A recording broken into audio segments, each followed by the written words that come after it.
Welcome to the Deepak Saini Show. He said he gon' huff and puff and blow my mind up. You meet the island girl, she might dirty wine up. This is a special podcast episode taken from my summit that I ran last year, Reverse the Effects of Aging Summit.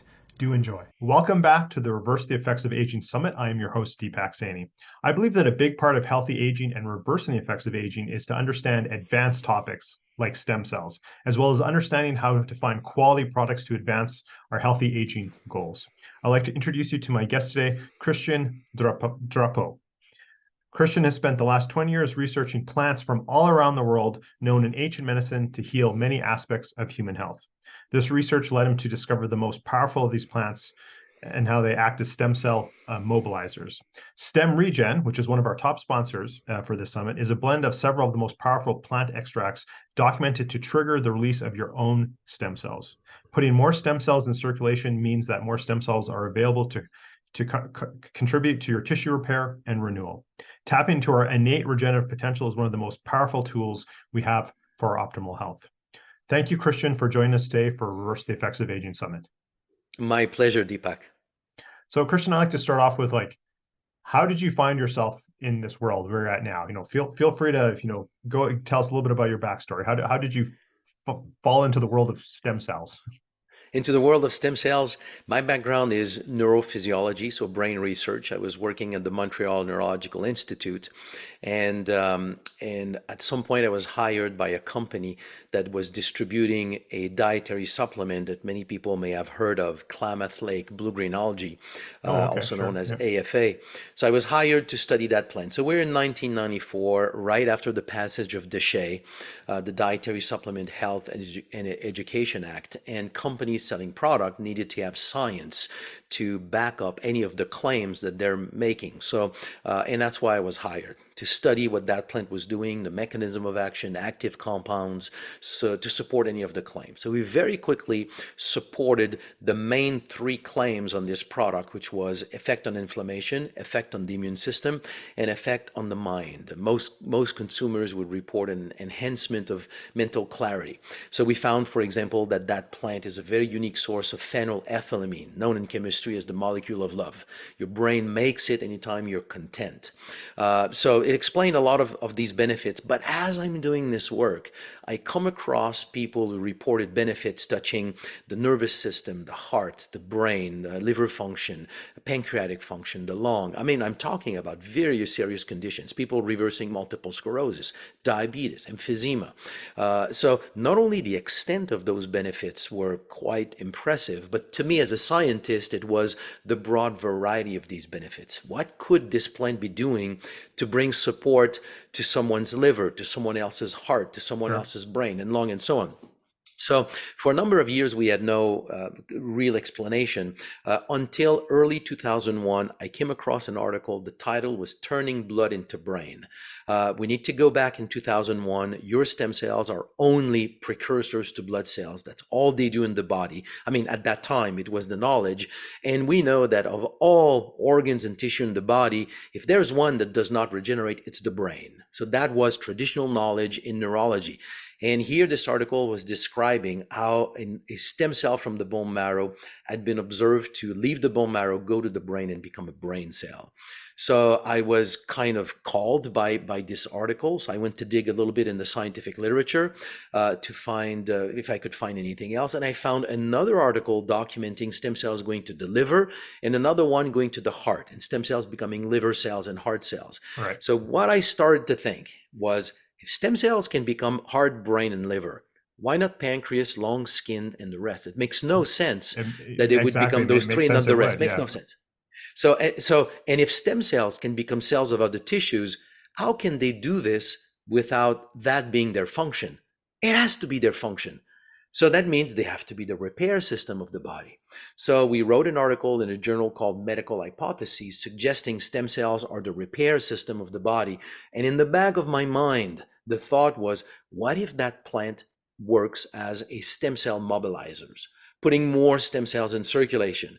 If stem cells are the repair system and you put more stem cells in circulation, that means they go to the pancreas of the diabetic, the brain of the Parkinson patient, the lung of the emphysema patients, and we should have a broad variety of benefits. And that's what we had. So it was at the time, it was a very, very far-fetched and daring hypothesis, but quite frankly, it's the only one that I had.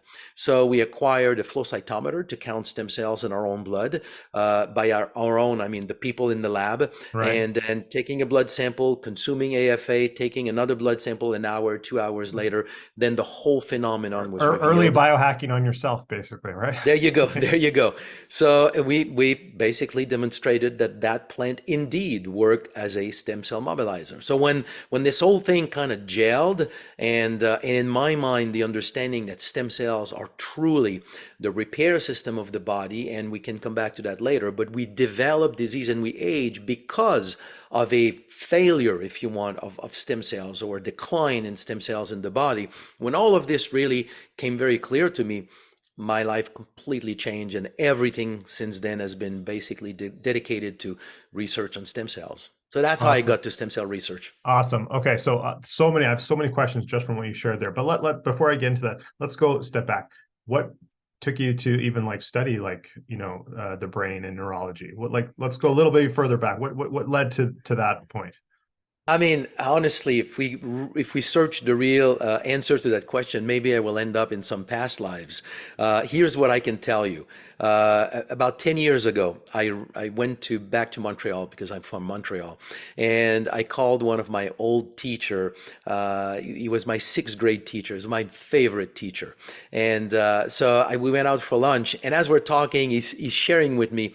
He says, "Christian, all I can say is that I remember the first day of school. So I'm 13 years old. The first day of school, I came to him and I asked him, Michel, how is the brain working?" And he said that he looked at me and he told me, "You know what? Let me look into it and I'll come back to you," hoping that I would never ask the question again. And I did not. But so I'm saying this because the 13-year-old boy, of whom I have little memory of, already was interested into how the brain was working. Then I went into accelerated learning techniques, how to learn fast. I did a lot of that when I was in my teens, the kind of stuff that you do to learn a language, let's say in a week. So Sure. I was fascinated by how the mind works. And in the mind of that 13, 14, 15-year-old boy, psychology, the whole field, if you want, of psychology was not really strong enough to really help understand the mind. I thought at that time that really neurology, studying the brain, was the way to understand the mind. It was a mistake, but that's what led me to that. Very, very cool. It's very cool that you kept in touch with your teacher from so many years earlier. Just as an interesting side note, I just because you sparked this, I guess it was about a year and a half ago.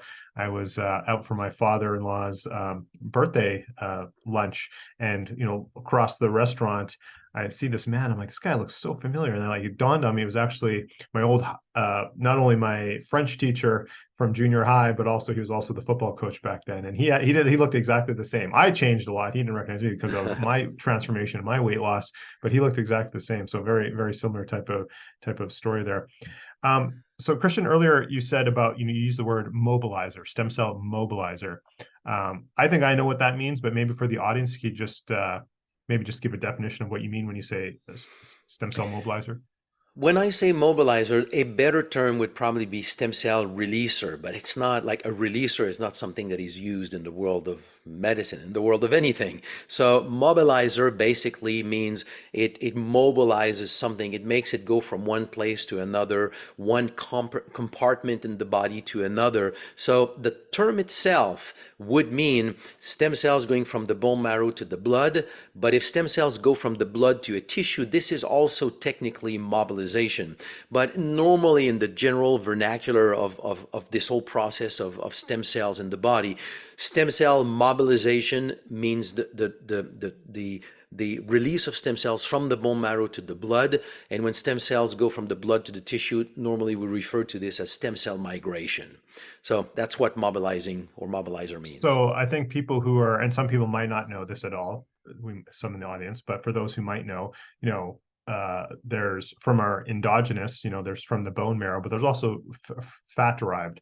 Would this also mobilize from stem cells that are derived, that are stored in the There's fat as no, well, or no, or no?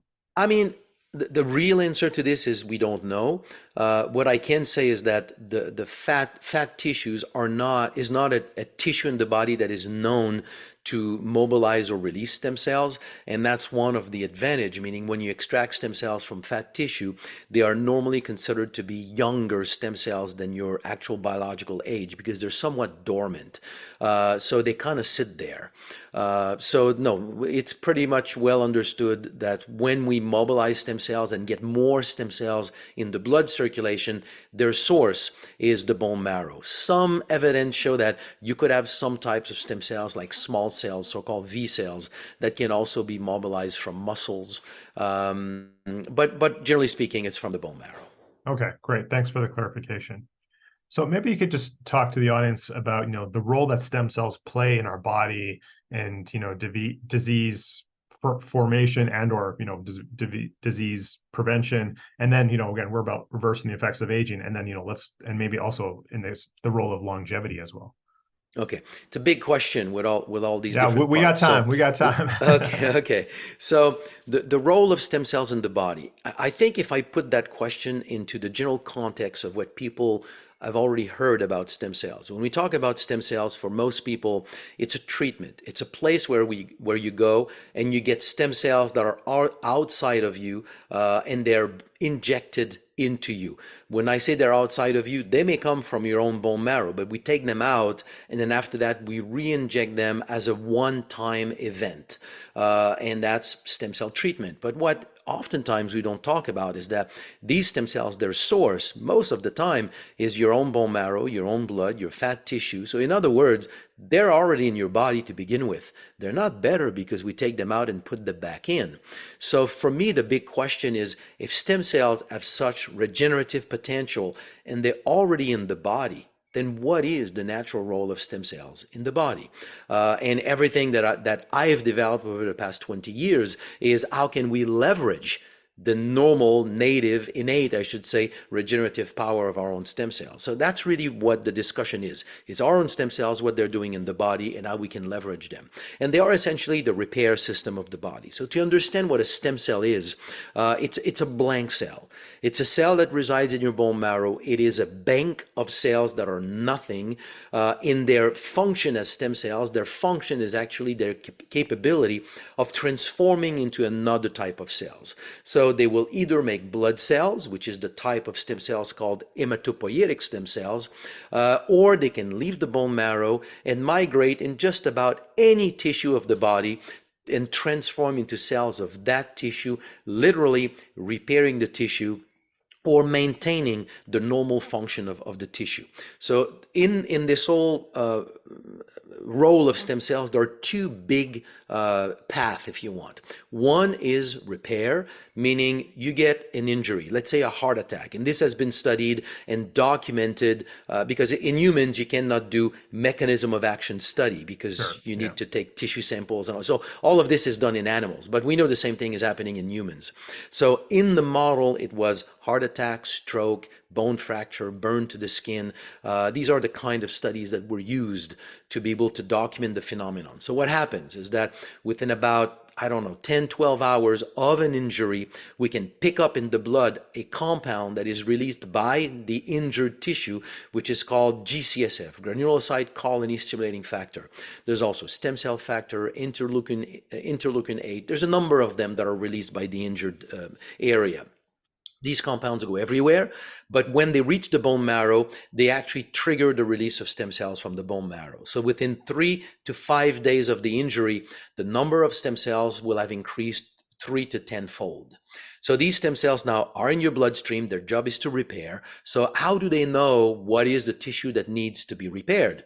So what happens is that they circulate everywhere in the body, but starting on the second day, the capillaries in the area that has been affected, which means capillaries have been damaged as well, they release locally one compound called stromal-derived factor 1. That compound is very specific for a receptor at the surface of stem cells, and when they connect, it makes the stem cells express adhesion molecule. The stem cells will cling to the capillary. And if it keeps sensing this SDF1, then it will go into a whole series of phenomenon here, different types of adhesion molecule that will make the stem cell migrate through the capillary wall, then in the tissue to the site of the injury. And upon contact with cellular debris of that tissue, stem cells multiply and transform into cells of that tissue, literally repairing the tissue. And that, I think what we need to understand in all of this is, from a purely anatomical, physiological standpoint, academic standpoint, what we have discovered is that the human body has a repair system, literally. Just like you have an immune system, your body has a repair system. There's nothing more powerful to repair than to stimulate your repair system, just like there's no other way stronger to help you when you have a viral infection than to stimulate your immune system. So this is your repair system.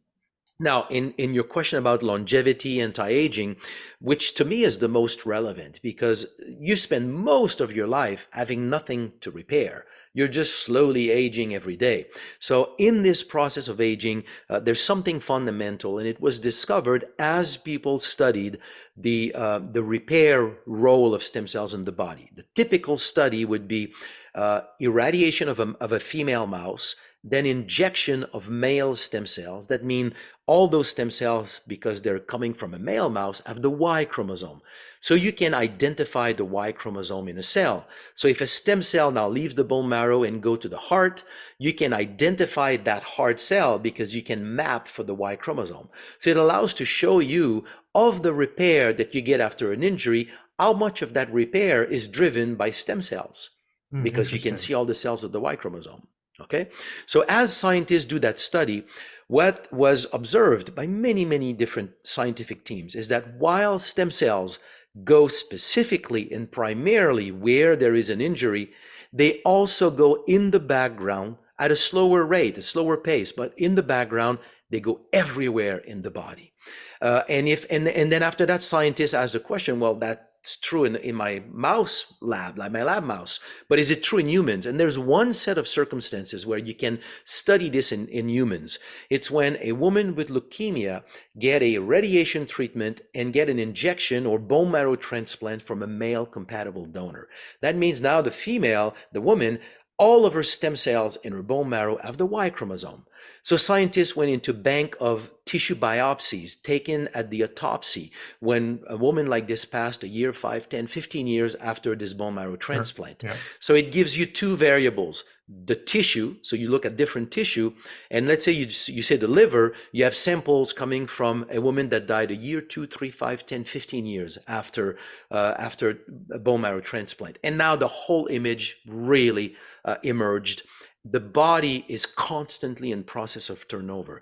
It's not by itself a novel idea, but now we have the data. And what it means is that when you're 60 years old, you don't have a 60-year-old liver. We think that we're aging. So I have an old liver, that's why it's failing. No, you don't have an old liver. You get a new liver every 2-3 years, a new pancreas 4 to 6 years, new lung 4 to 6 years, half of a new heart every 25 years. You're constantly in tissue turnover. The problem with this story is that you are born with red marrow, but that red marrow transforms into yellow marrow very early in our lives. By age 30, we have lost 90% of our red marrow. And that is completely mirrored by a sharp decline in how many stem cells we have in circulation. So there's somewhere in our 30s where we discovered that we're no longer Superman or Wonder Woman. That's when you don't have enough stem cells to offset cellular loss, and that whole process of turnover now starts to develop a deficit.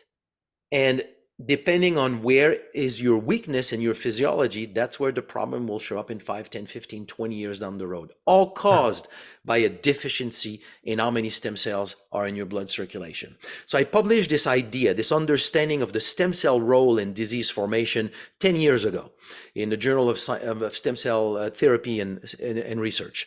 And I was suggesting in that paper that there's a way to verify if this idea makes sense. Let's go and count the number of stem cells in people who have developed any kind of these age-related diseases and compare that with healthy people of the same age.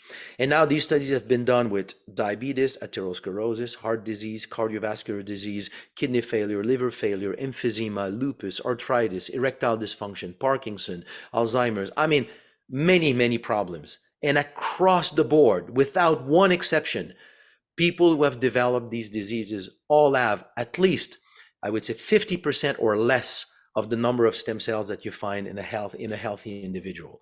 So the reason why even at the same age?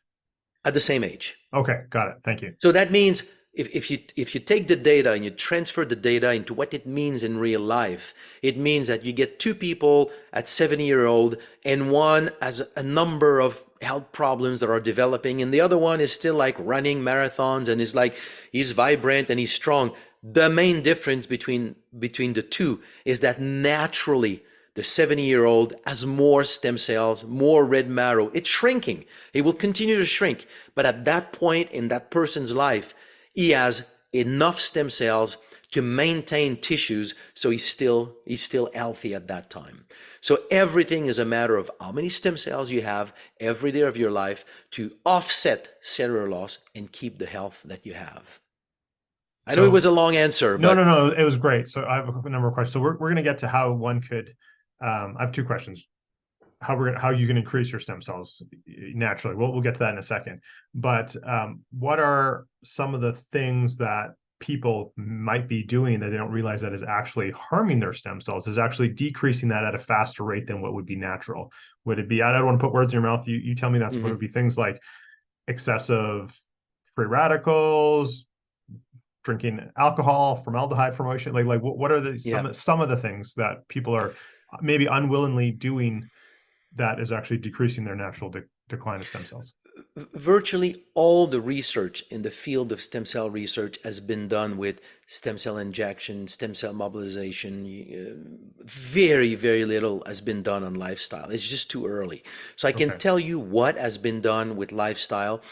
But one thing that I'm going to say up front before I start to describe them is that what amazes me is that almost anything that will come to mind right now as being something good for health, and you turn around and you can show documentation that it's actually having a positive effect on stem cells. And you can think of many things that you would say we know is not good for health, and you go into the literature and you can see that there's documentation to show that it's negative on stem cells, kind of reinforcing this understanding that the core of human health is your stem cells. If you don't help them, or let's say you harm them, it's associated with health problems. You support them, it's associated with better health. So let's talk about what they are. To harm them, smoking cigarette, as an example.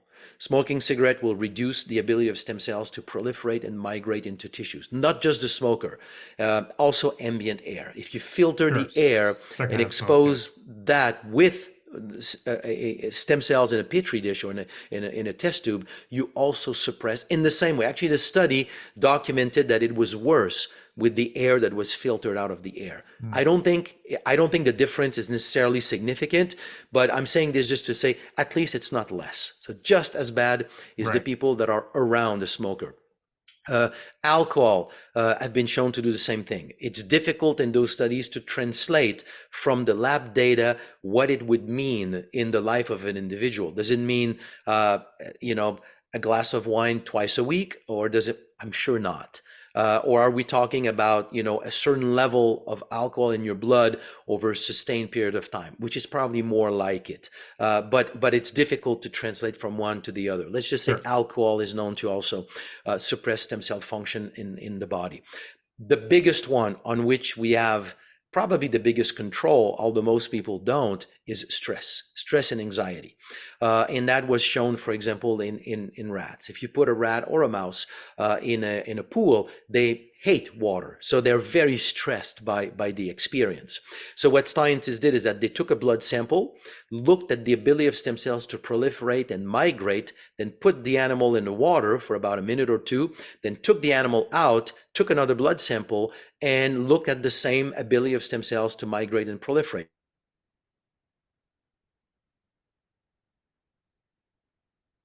Oh, Christian, froze there.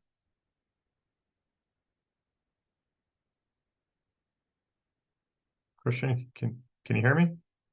Yeah, I can hear you now. Oh, okay, great. Oh, great. Okay, I was so gone.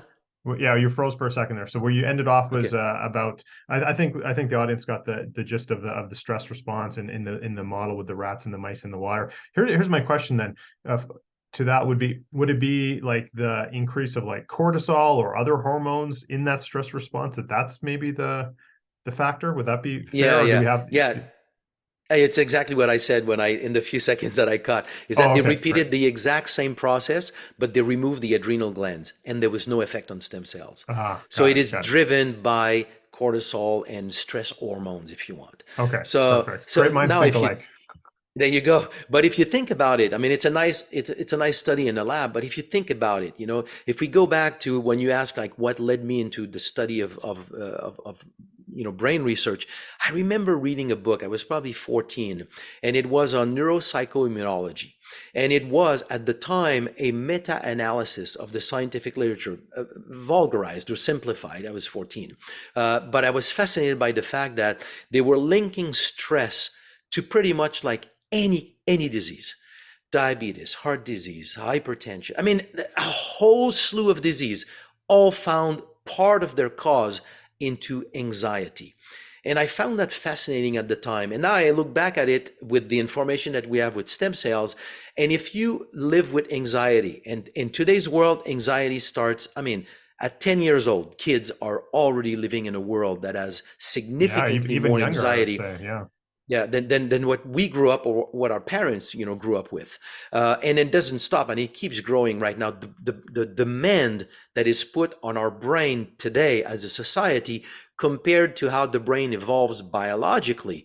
So it evolves biologically to worry about what would be your food today and where are you going to spend the night. It's pretty much like and how am I not going to die freezing. And right now it's like it's your budget, it's your the demand on social media. I mean, it's the brain is harassed constantly. You just sit down and find a time when your brain stops or your mind stops thinking, and it's almost never. That is today's life. And Right. almost all these thoughts have a level of anxiety. So we live in a world where we are exposed to anxiety for decades. That means during all that time, we have a suppressed ability to repair and to stay healthy.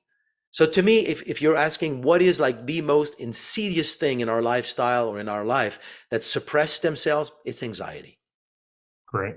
And then the other question before we get on to how we can build our circulating stem cells, earlier on in the conversation, you talked about sort of, the bone marrow system, and then you also talked about the immune system and kind of Mhm. as two different things. I'm just curious. So, we're the time of this recording, and as now the summit is live, we're, at least in the northern hemisphere, we're like in the middle of cold and flu season. People are probably suffering or have already suffered with that sort of thing. How does circulating stem cells, and again, we'll get to that, how to increase that in a second. How does that affect, our immune system, or if we have a cough or, the flu and that sort of thing? How's that related? Well, let me just take one step back before I get into this. When I say stem cells are the repair system of the body, just like you have an immune system, what is a system?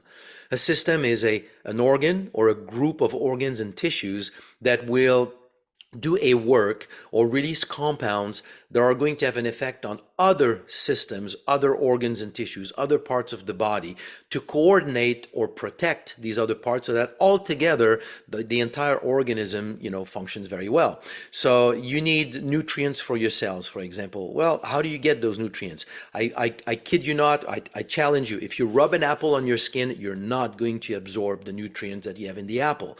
So you need to get the apple with your musculoskeletal system. You need to chew it with your musculoskeletal system. It will go into your digestive system that will extract those nutrients. But these nutrients, if they need to be distributed to every cells of your body. That's your cardiovascular system. Then the metabolites from the cellular functioning needs to be eliminated from the surrounding. Otherwise, your cells will live in a dump, so that's your lymphatic system. So you see where I'm going, everything. Yeah. So in this whole process, let's say as you chew your apple, you bite your cheek. So you will have an infection, you will have bacteria getting in there. So those macrophage immune cells that detect the infection will be brought into the lymphatic circulation, will go into a lymph node, will tell the other immune cells there, hey, there's something going wrong somewhere in the body. So these immune cells are released. They will migrate exactly at the area where there's the infection. They will go right beside the bacteria and will kill the bacteria. This is your immune system.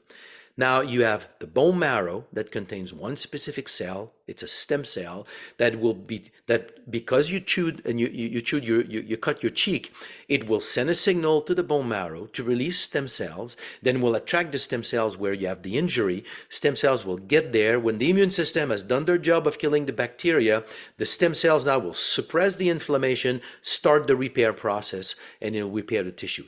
It is literally a new system of the body. It's hard to accept because the last system, immune system, endocrine, nervous system, these systems were defined as we know them today in the early 1900s. So a century later, now we discovered with all of our scientific sophistication that we have another system that we never knew was there. It's hard to accept, but it is literally like a new system of the body.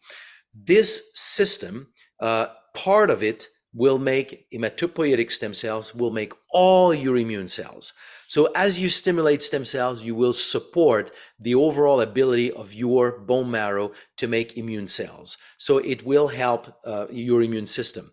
This being said, your stem cells that you release from the bone marrow into the blood, those stem cells don't normally contribute to immune cells. So they will go and they will repair different things in your body.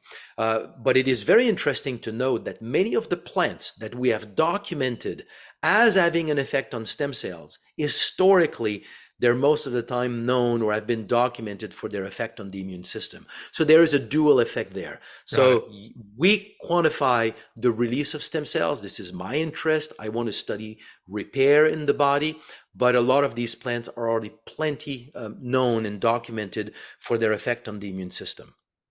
Got it. Thank you for that explanation. So, essentially, well, two points I just want to make for the audience. One, like as Christian just explained, the whole body is a system, and there's smaller systems inside the bigger system, and they all work in conjunction.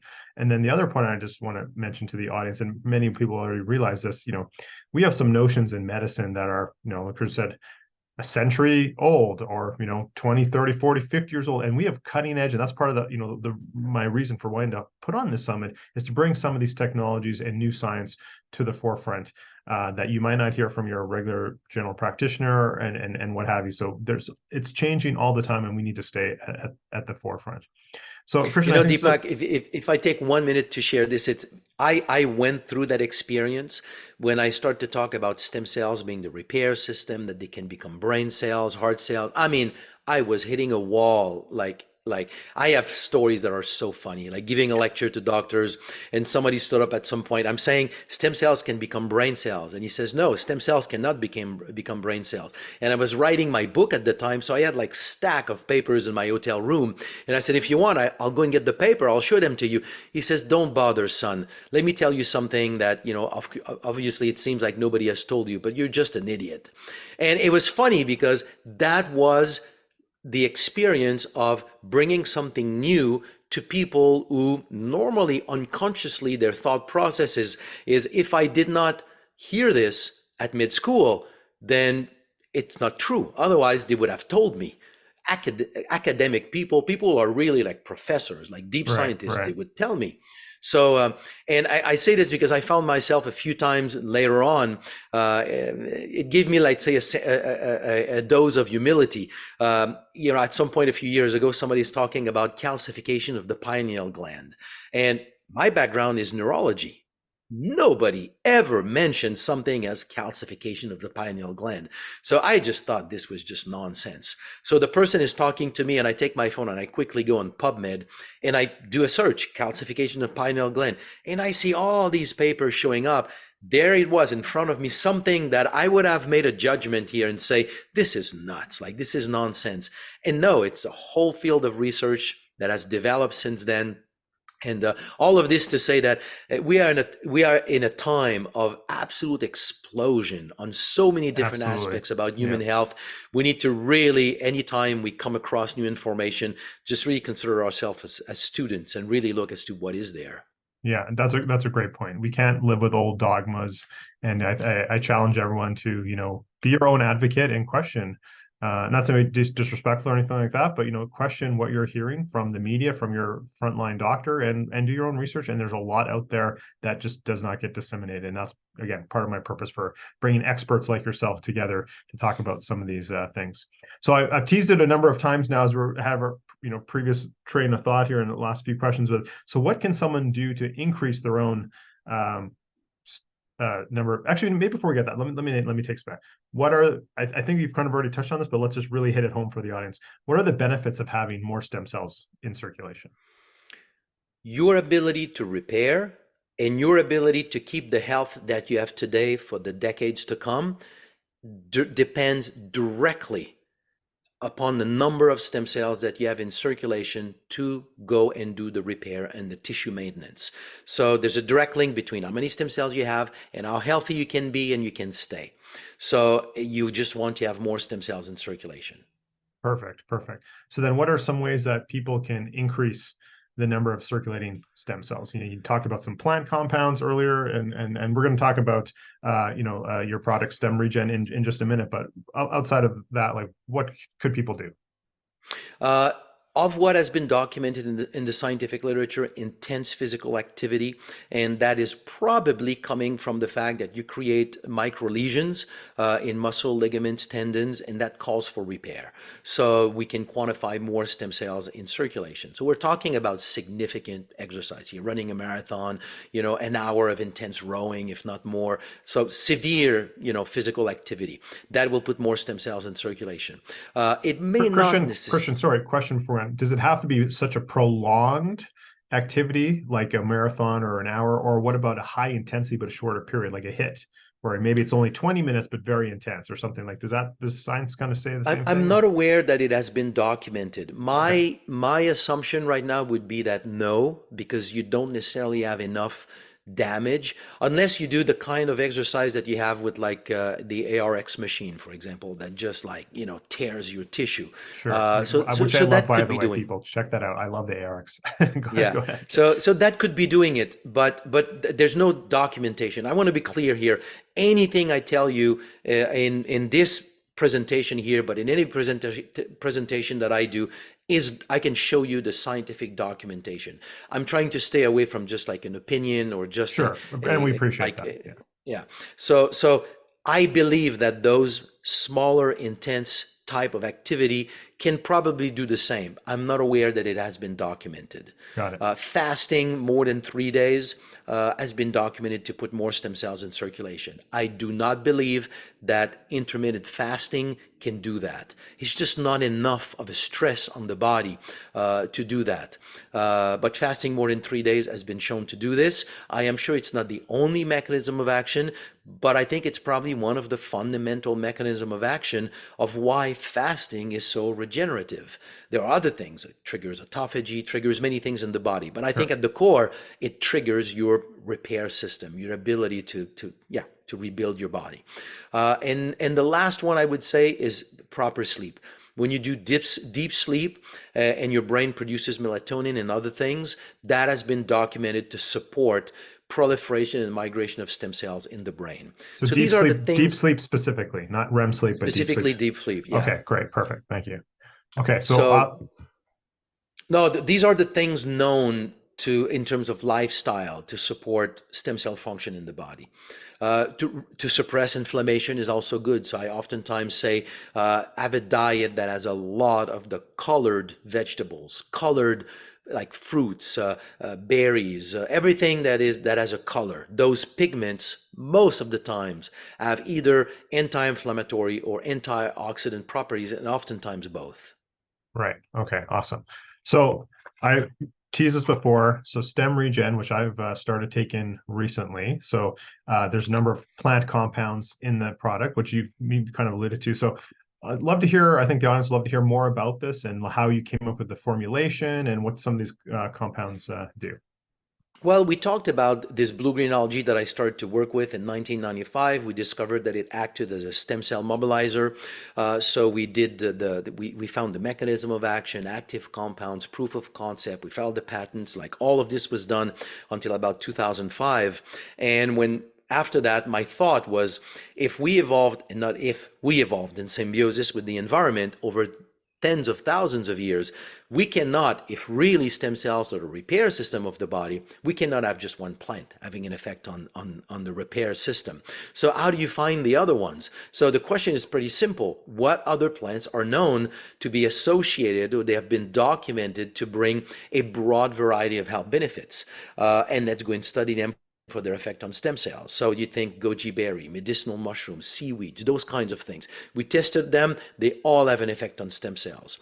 Where that investigation became more fascinating to me is when I had a chance to go to remote areas of the world. Now, you go to Madagascar, Tibetan Plateau, the Congo, South America, and there, go to Madagascar. They don't have access to medicinal mushroom, goji berry, and those kinds of products. But they have something in Madagascar that is endemic that they have been using for centuries for a lot of benefits. What is their go-to plant? And in Madagascar, they have 65 species of aloe, but there's only one species that they use to make a product called Vahona in Madagascar. It's called Aloe macroclada, and Vahona is used for all kinds of health problems and for old age. So we created our own extract of Aloe macroclada, and when we tested it, it is so far the strongest response that we have for its effect on stem cells.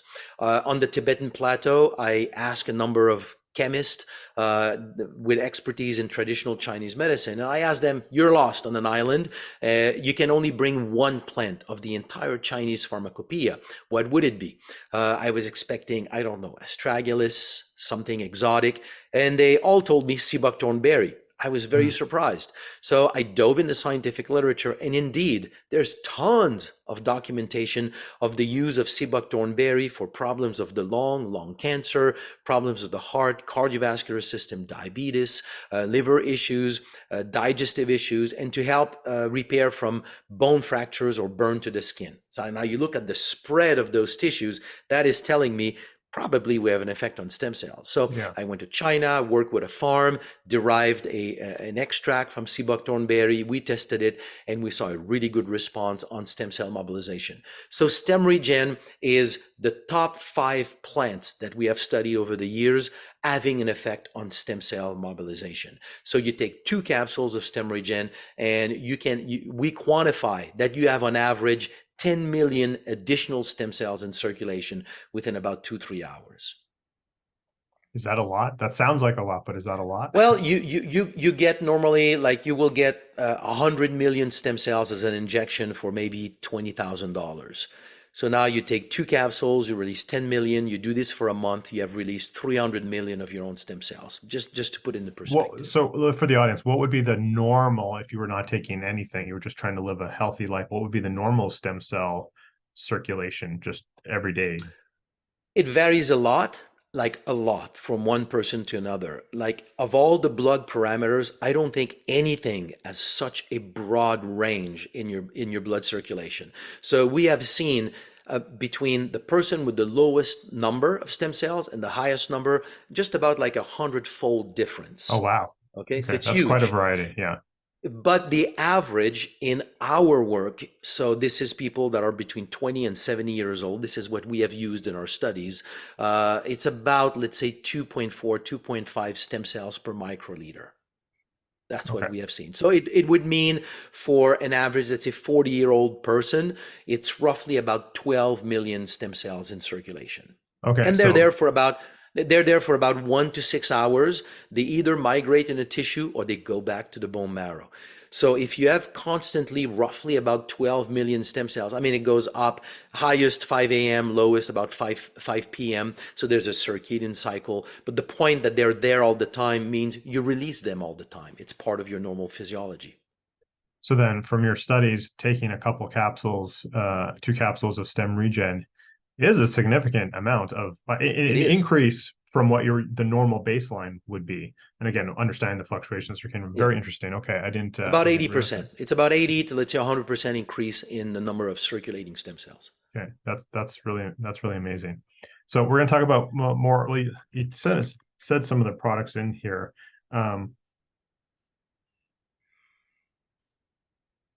So the algae that started the original kind of research and led you down Correct. this path. That's in here as well. Is that correct? Yeah, that's in the product. It turns out that it's not the strongest ingredient for stem cells, but it is the one that I have documented the most because Sure. we did on this like mechanism of action and everything. So it is one of them. There's another type of algae, which is seaweed, that has a polysaccharide fucoidan that also has been documented to release stem cells. And I'm just looking here, and it says beta glucans as well, which comes from Beta mushrooms. glucan comes from many sources. Its Okay. most notorious is mushroom, but you have it also from oat, for example. There are different types of beta glucan. There are different types of beta glucan. The one that is believed to be the most potent on stem cells is the 1,3 glycidic bond. So it's a type of conformation into this fairly complex polysaccharide, which is beta glucan. But the documentation on beta glucan goes back like in the 1990s, before we knew anything about its effect on stem cells. Already it was documented to help people who got a bone marrow transplant or got chemotherapy to boost stem cell proliferation in their bone marrow. So there's quite a bit of documentation, aloe as well, quite a bit of documentation on beta glucan and its effect on stem cells. Got it. Okay. I'm loving this conversation. People don't get all hyped up on the chemistry. We're just there, just trust the product, go in and try it for yourself. What I encourage everyone to do. And Deepak, there's a reason why we get beta glucan and also the colostrum in the product. Oh, yeah. We Thanks also for have bringing up colostrum. colostrums. I think that's super important as well. Thank you for And the bringing that up. reason is that colostrum has been associated with many kind of health benefits. So it was part of those products that we were testing. And what we saw with beta glucan from mushrooms, so we studied lion's mane, reishi, cordyceps, and colostrum, is that within about 20-30 minutes after consumption, we see a sudden drop in the number of stem cells. So as a scientist in a lab, oftentimes when you have a response that is the opposite of what you're expecting, that means something is wrong with your machine. So we cleaned the machine and then we still had the same response. That means you probably have something wrong. One of your reagent, one of your antibodies, something we're using is wrong, corrupted or something. So we threw everything away. We renewed all these antibodies and reagents and we got the same response. So there's a point when you start to realize there's something real in that response. And to make the story short, what we discovered is that polysaccharide in these different types of natural products actually work by increasing the density of the specific receptor for the molecule that is released by an injured tissue. So that means your stem cells are much more receptive to a call, an SOS call from a damaged tissue, so they migrate in that tissue for repair. So as they become more effective in migrating out of the blood, well, they disappear from the blood. Oh, okay. That's the response. And Got it. exactly. That So makes the sense. Yeah. moment we discovered that, it's clear that when you release stem cells, the end game is them migrating in tissue and repair. That's the end game. So if I have a product that I'm documenting support the migration into a tissue, then it's just to me like common sense. Let's blend them together. So we make them leave the bone marrow, go into the blood, and then you support their migration into tissues. But I cannot really talk about it, publish that data, because right now in fundamental research, this process of migration is very poorly documented because there's no drug known to do this. Without a drug, it's hard to study something. So I don't have a scientific literature to basically compare, to be able to do a discussion. So we need to go back and have some funds to do a little bit more fundamental research on this part of stem cell migration. It just makes good common sense. Let's blend them together. So that's why they're blended with the other 5 that are stem cell mobilizers. Right. That makes sense. So Christian, as we just wrap up here, again, this is the Reverse the Effects of Aging Summit. I would love to hear maybe 1 or 2 things outside of taking, stem regen or any other stem cell mobilizer. What do you do to reverse the effects of aging for yourself? I mean, for myself, I mean, there's a lot of different things. I think it's important to look at mitochondrial function. This is something that has been there for decades, but now there's so much documentation of the effect of mitochondrial function. There are many things that we can do for mitochondrial function. But if you're talking about really what is sort of the thing that interests me the most aside from stem cells, and I go back to what I was doing, with the mind when I was 13, 14, and it's just like meditation. Just having a peaceful mind, I think, is probably the absolute top thing that someone can do to maintain health and to live. Because health, why do we want health? We want health to be happy. A lot of people are healthy and they're still not happy, and you could be unhealthy and still be happy. So to me, the point is like, go to the heart of what is the aim of this life, which is like finding joy, and joy is a choice. So to me, it's really a matter of mental positioning, meditation. It's how we do a deep dive into the mind and understanding how the mind functions and who we are. I think near-death experience studies are revealing something that is absolutely fundamental. When your brain is flatline and you have died and you come back with a sense of yourself that is so much bigger than what we have when we're worried about our little life and our health and different things. So let's start to focus on who we truly are beyond life while we're still here. And I think that's really the real purpose of why we're here. Yeah, so that to me is the deeper dive. I love that answer. And, of course, this is the Reverse the Effects of Aging Summit, not the meditation summit, but nearly every speaker that I've interviewed thus far, meditation is part of their practice, as it is part of my practice. So I'm a huge proponent of that. So for the audience, again, I've held this up, a couple times now. STEM Regen, one of our sponsors. Christian and the team have generously provided a gift to everyone. We'll have the discount code right underneath this interview. You'll get 15% off of your first purchase, a very generous discount. So I encourage you all, go check it out, try it out if you like, what you've heard in this interview, as well as, the things we've talked about. And if, hey, I think we all want to mobilize our stem cells, for all the reasons Christian's mentioned, including the immune function and heart and brain and all these sort of things. Definitely give it a whirl. And again, 15% discount for your first purchase. Huge savings there. So again, the link will be and the code and the link to purchase will be right underneath this interview. And again, I just want to mention to everyone, remember to have not only access to this incredible interview with Christian, but all of our amazing speakers. Don't forget to upgrade to the VIP. Just $97 during the summit. After the summit, it will go up as well. And then again, I want to thank Christian and STEM Regen as being one of our sponsors that's enabled this to be a free event for everyone, for all of you to attend. They're not our only sponsor, so check all the sponsors out. But again, super appreciative to STEM Regen being a sponsor for this event to make it free for all of you. Christian, any last word you want to leave, or a golden nugget you want to leave for the audience before we wrap up today? We've covered so much, Deepak. I think it's complete. My last word would be, we're doing everything to be happy, and happy is free. So choose joy, and that resolves so much of the problems. I love that. Choose joy. You're absolutely right. We are in control of our own thought process, our own mindset, and thus our own happiness. So I love that. Thank you, Christian, very much for your time today. I appreciate you, my friend. And everyone, I will see you on the next interview. This episode is brought to you by Optimizers Magnesium Breakthrough. This is a product I've been using and our family's been using for, 4 years already. What I love about it, it has 7 different forms of magnesium in it, all the forms that your body needs for all 400 processes that your body needs magnesium for. Most magnesium supplements have one form and usually a crummy form of magnesium. This has all 7 forms that your body needs. So click the link and get at least 10% off.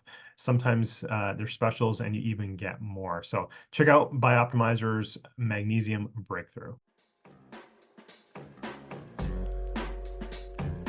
Podcast produced by the Minted Green Company